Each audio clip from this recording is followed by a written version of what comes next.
one of the things that's often missed about Jesus is how brilliant he was as a conversationalist. He was, of course, fully God, fully man, so we notice the healings, the miracles, the things that we know are like distinctly God. But then, if you look at just the conversations and the ways in which he navigated conversations, you see, wow, Jesus was a conversational ninja. Sort of very, very clever. He was compassionate. He had the soft skills. He had the EQ and the IQ, which might go missed because it. Well, of course, that's true because he was God. But it's something to notice. Actually, if we want to be like Jesus, if we want to become more like Jesus, actually becoming someone who is intelligent and sensitive when it comes to intellectual conversations is actually to reflect. That is, in a way, to reflect the character and nature of Jesus. I'm addressing a question this evening called, what does it mean to be human? And I want to begin with a story. The story is a very short story, but it provides a bit of a backdrop. And this is what it is. Years ago, I was speaking to a group of students at UC Berkeley. And I remember this evening because I was there for a week with a few of my colleagues, and we were addressing different topics. But this particular evening, I had the night off. Now, as a speaker, if you're at an event and you think it's off, it's never off. It's not. It's always. It's going to cost you something. And I remember being there, and a colleague of mine was addressing topics, but just I showed up, and I was very. When you're not speaking, you can go in and feel like, oh, this is low key. And then all of a sudden, I remember when I came, he said, hey, I'm going to pull you up. I want you to join me for a question and answer tonight. So I thought, okay. So all of a sudden, you sort of you get going again. And I remember in that question and answer forum, a student asked this question: what is the difference between human beings and animals? What is the difference between human beings and animals? Now just think about that for a moment. How would you answer that? How would you answer that question? God's image. Yes, we will get there. We will get there. It's a bit of putting the cart before the horse, but yes, that is certainly something of the profundity and uniqueness of how Christianity speaks to the question of what does it mean to be human. Now, I raise this question here because it reveals an even greater and arguably the most pressing question of our time, and that is the question, what does it mean to be human? Now, I want you to think about all the questions, and there are many, but some of the questions that are whirling about right now in our world right now. Questions around sexuality. Questions about our bodies. Questions involving digital technology and the accelerating emergence of artificial intelligence. Questions surrounding justice and hate. Questions involving bioethics, particularly beginning of life thinking, end of life thinking. Below the surface of these questions is the question, what does it mean to be human? Now, to be clear, this is not a new question. This is not a question that is just specific to 2024. This is a question that could be said has been a question of time immemorial being asked.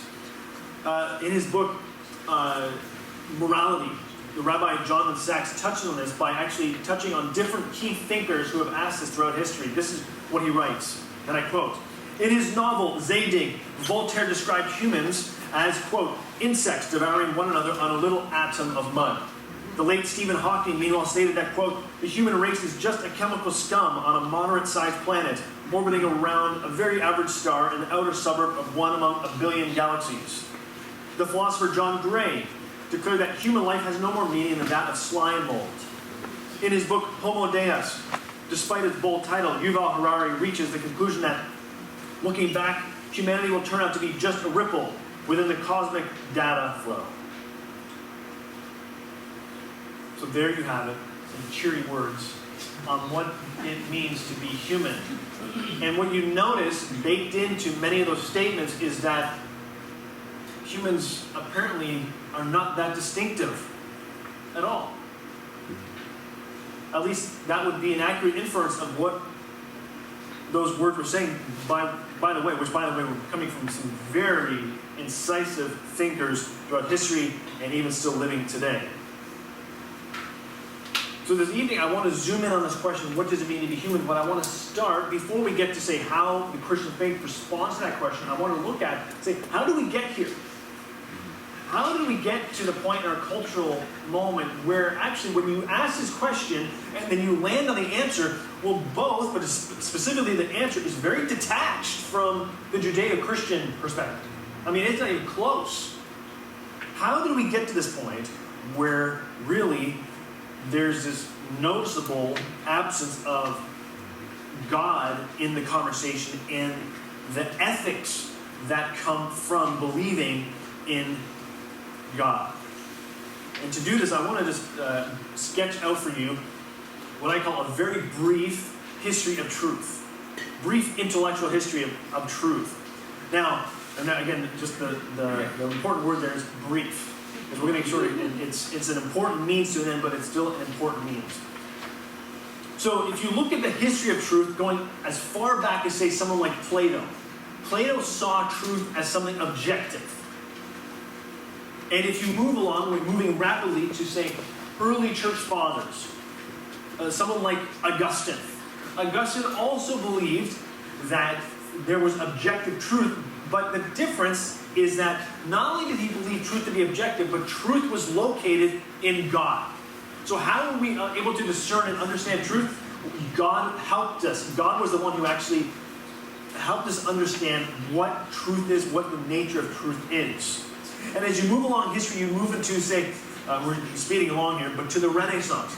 During the Renaissance, truth was still seen as objective, but among other things, during the Renaissance, it was a time of transition. And you see the result of that transition when you move into the Enlightenment. So we have people who, many of whom actually were theists, by the way, they believed in God. Thinkers like, say, John Locke, or René Descartes, or Immanuel Kant, David Hume, all these people who, some of you are like, why are we talking about these people? But just bear with me, we're going to get there. We're going to come out of the weeds in a few moments. But when you think of those people, they were bastions, they were the faces of the Enlightenment. And what happened during the Enlightenment was all of a sudden, truth in a way was still seen as objective, but truth was not only located in God, it was located in God and reason. Reason became enormously important as to how we are to understand objective truth. Reason and God. But during the Enlightenment, and then really what we're living off of now, is a view of truth that has now become detached from God and solely found in reason. During the Enlightenment, reason became king. Are you with me so far? This is going to be important. Because as we move along, then you move into, say, we're moving closer and closer to our time now, say 20th century, we come upon the word postmodernism. Now, of course, in the word postmodernism, there's no postmodernism without a modernism. Now, modernism can be, I think it can still be accurately understood as almost a synonym for the Enlightenment. The Enlightenment was a time where reason became king, but now looking back, really postmodernism, it can be seen not just as a response, it's also a mood. And we're going to get to that point in a moment, to understand what is postmodernism exactly. But part of postmodernism was the thing that it was a response to modernism. Let me just sort of go off the map here for a moment too, because it's worth explaining what's happening and what's happening in postmodernism. One of the thoughts, one of the philosophies in postmodernism is something called existentialism. Now, someone, if you know your philosophy, you say someone like Friedrich Nietzsche, he's one of the faces of existentialism, but you move into the 20th century, someone like a French philosopher like Jean-Paul Sartre, very much one of the bastions of existentialism. Now, here's the thing. What is existentialism? Well, to put it in short, existentialism is the belief that your existence, what you do, what you experience, what you feel, determines your essence. So what you do, what you experience, what you feel, makes up your identity, who you are. Now, does that sound familiar? If it does, those are the waters, those are the cultural waters in which we are swimming today. But it's very important to understand what's happening there. Existentialism, this idea that what you do, what you experience, what you feel, can give you meaning and almost give you a sense of identity.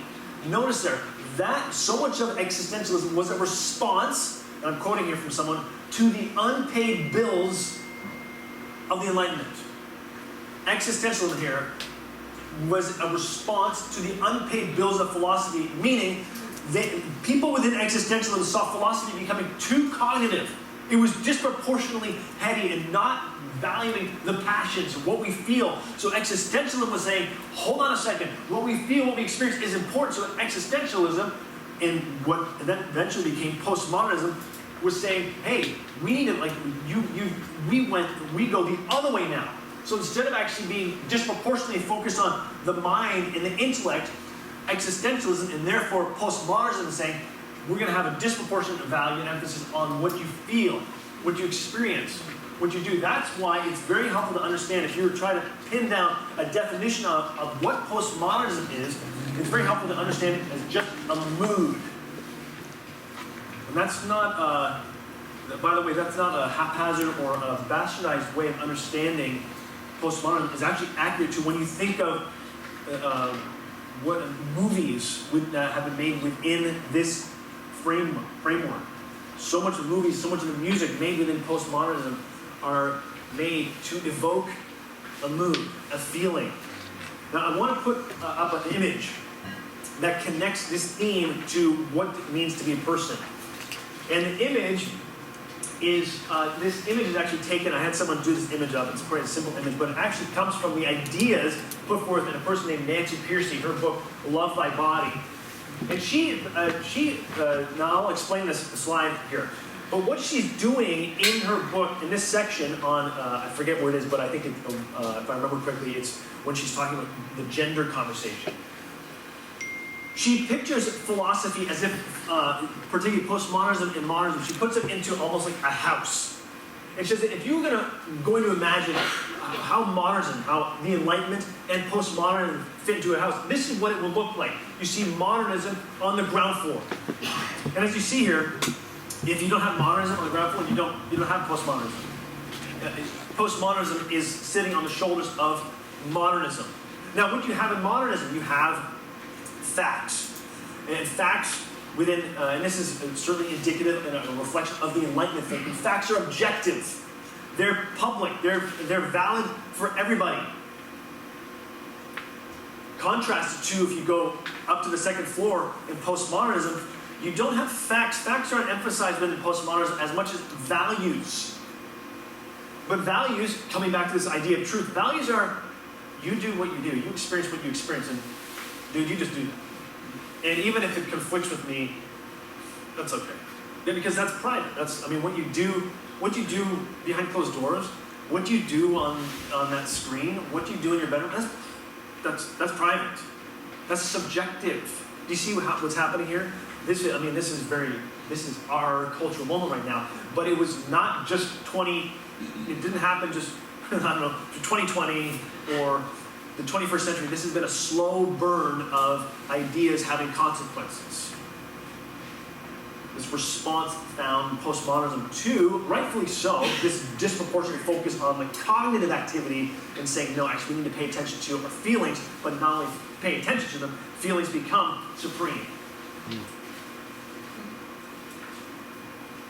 So you have this house in which modernism is on the ground floor, postmodernism on the second floor, and then you have this split. You have this division between facts belonging to modernism and values, what you do, how you act, how you behave, how you treat people, what you watch, what you listen to, what you value, your ethics.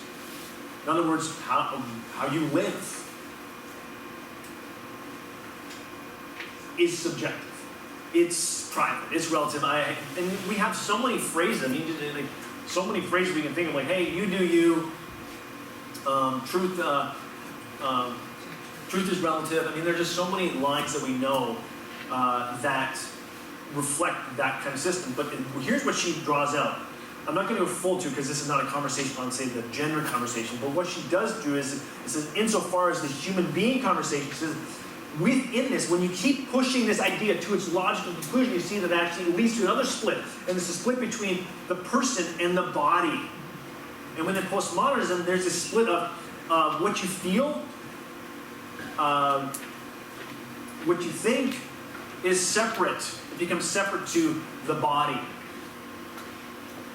And if it's technical, just think of the gender conversation. Again, this is not a conversation. This is not a gender conversation talk. But if you think of the gender conversation, how it goes, do you notice how there aren't many conversations around the biological aspect of the conversation around gender?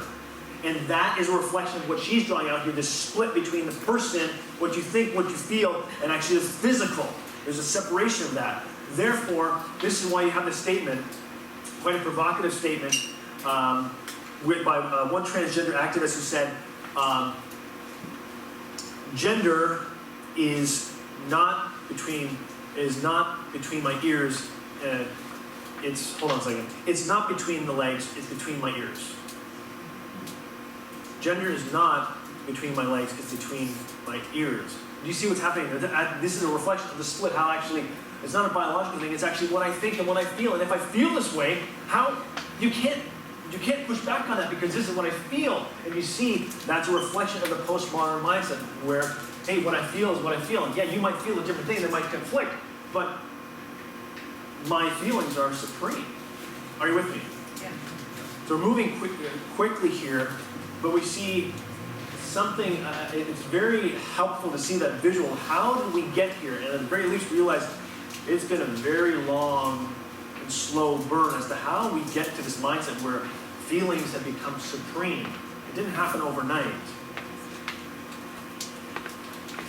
Now, within this framework, which there is much confusion as to what it means to human, and what it means to be a human.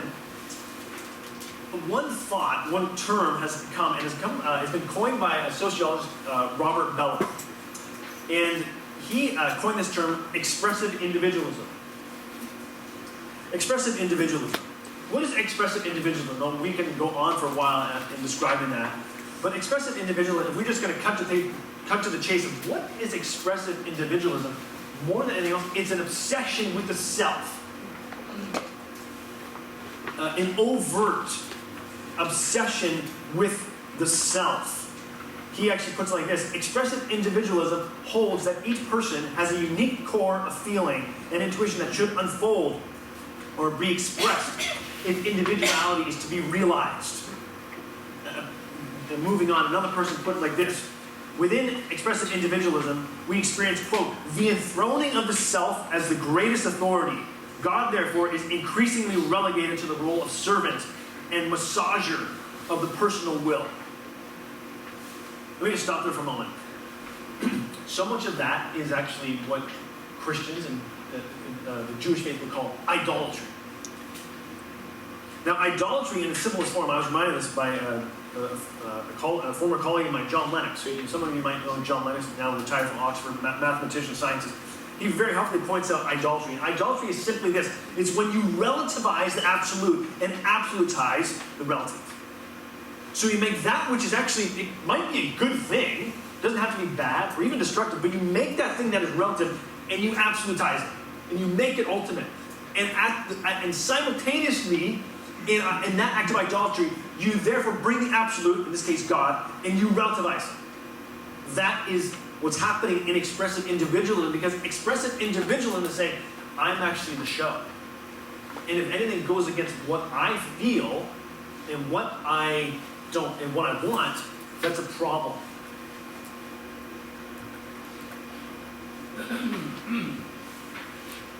Obsession with the self. In a commencement speech, let me just sort of speak humorously here for a moment.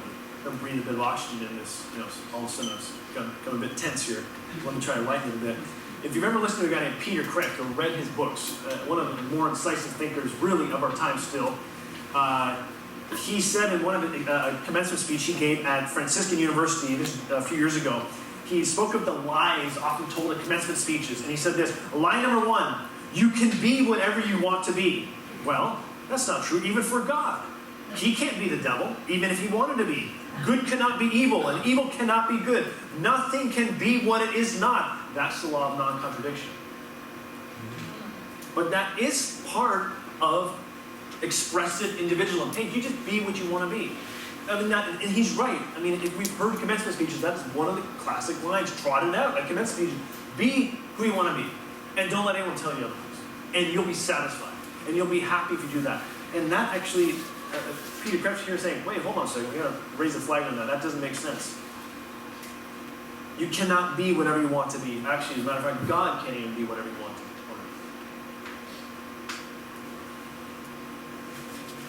In the insidious aspect, let me just pause here for a moment to bring it into us closer for a moment, as opposed to just seeing this idea out here. The insidious nature of expressive individualism is that it can easily integrate and hide out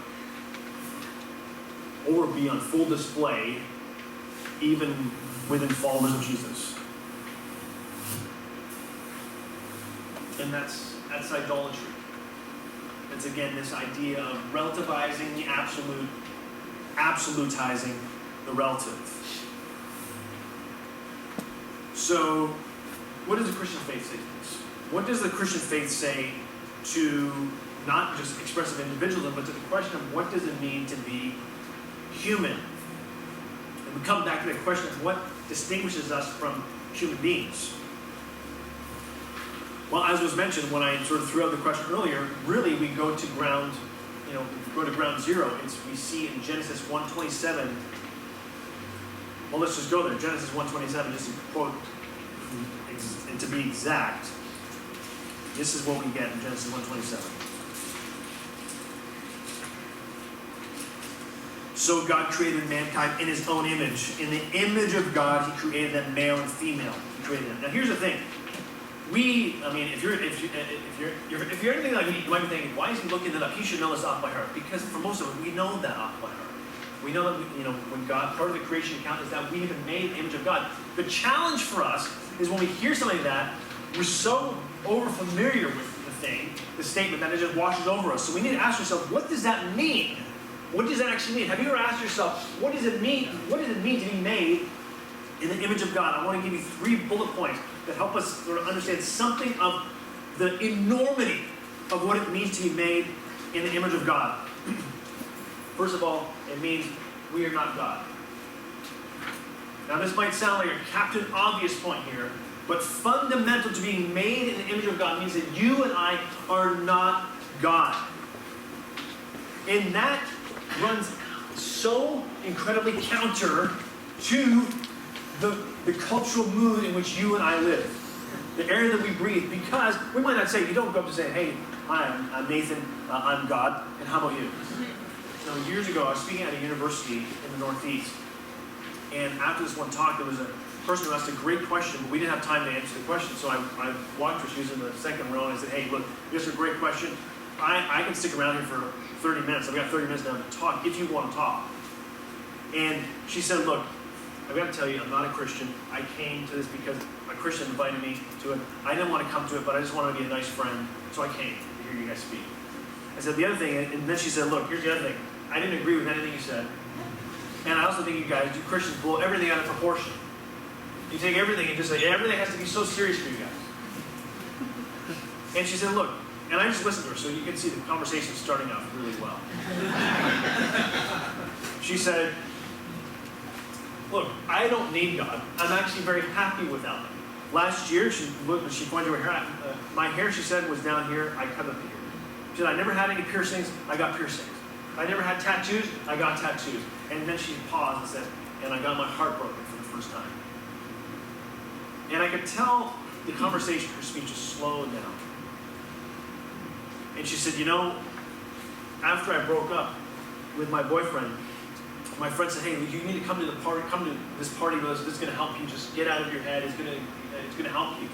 And she said, I went to this party and actually made me feel more miserable than actually when I came. And then she looked at me, and it was just her and her friend and a few others in that lecture room. And she looked at me and said, the thing is, I struggle. I actually struggle. When I'm at parties, I feel that I'm annoying somebody. And she said, when I'm at home now, I have this thought that my friends hate me. And so she said, so recently I've gone out and bought a journal. And I write in that journal every day. Anxiety is not telling the truth. Anxiety is not telling the truth. Anxiety is not telling the truth. And I could see the custodian in the room there was wanting us to leave. And so we got up and walked out. And I just listened to her. I said, look, I know you didn't agree with anything I said today, but can I just say something to what you just said? She said, absolutely. And I said, look, even if your friends hate you, which by the way, I don't believe, even if that's true, the God of Christianity says you are loved. You are loved and known by Him. And no one can take that away from you. And here's why I tell that story. In a way, it's incomplete because we weren't able to have another conversation like that. But it tells you it's a microcosm of what's happening in our cultural moment where on the surface, everything looks delicious and appealing. But what you see when you actually push this expressive individualism to its logical conclusion, you see that it's papering over some of the things that only can be done with bedrock.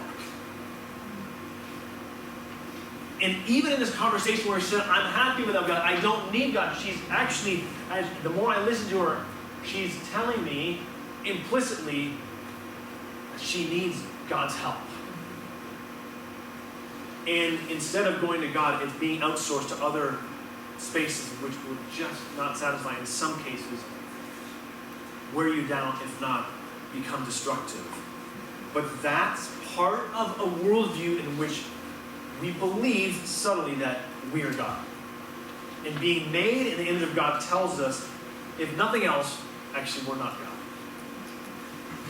But more than that, being made in the image of God tells us that we are responsible. As human beings, there's a responsibility, there's an accountability to God. Now, for these ancient words, Genesis, an ancient book, for the original listeners, they would have connected with this because rulers, monarchs, kings in that time, in the ancient world, they would set up sculptures erected of themselves in their territory. And they were doing that to assert their power. So that whenever you were walking, traveling in a land that was not your homeland, and you would see this image, you would see the sculpture, you knew that you would be responsible for that person. The buck stopped with that person. The image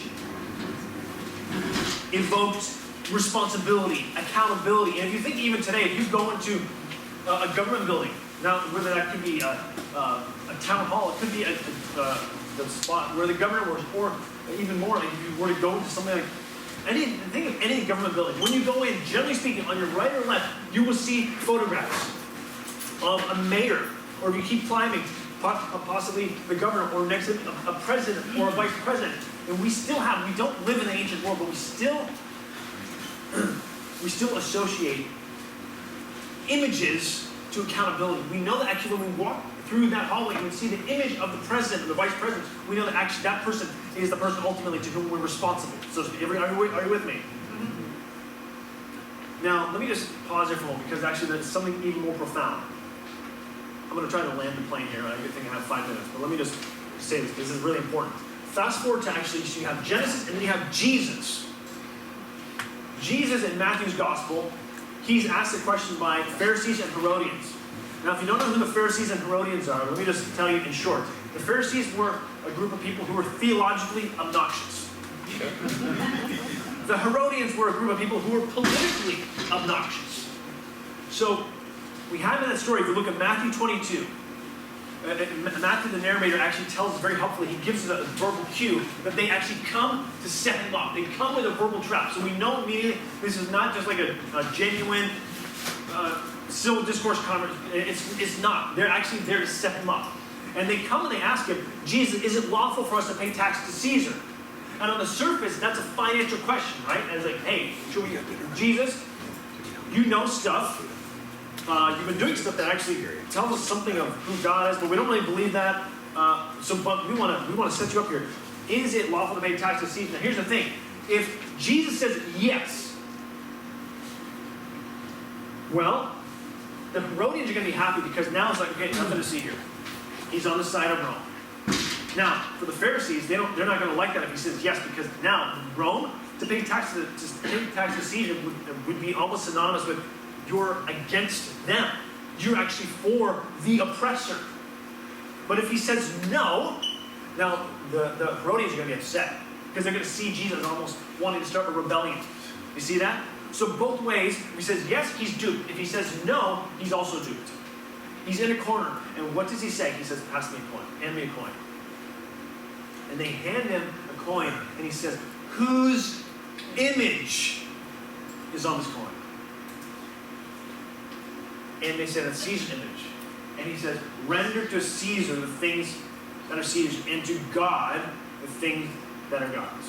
Now, we have at the end of that narrative, Matthew says, and they marveled. And I want to suggest to you, because many people have said, or they've inferred, that they didn't understand. They missed the point. I want to suggest to you, in the Jewish community, they knew very well what Jesus was saying there.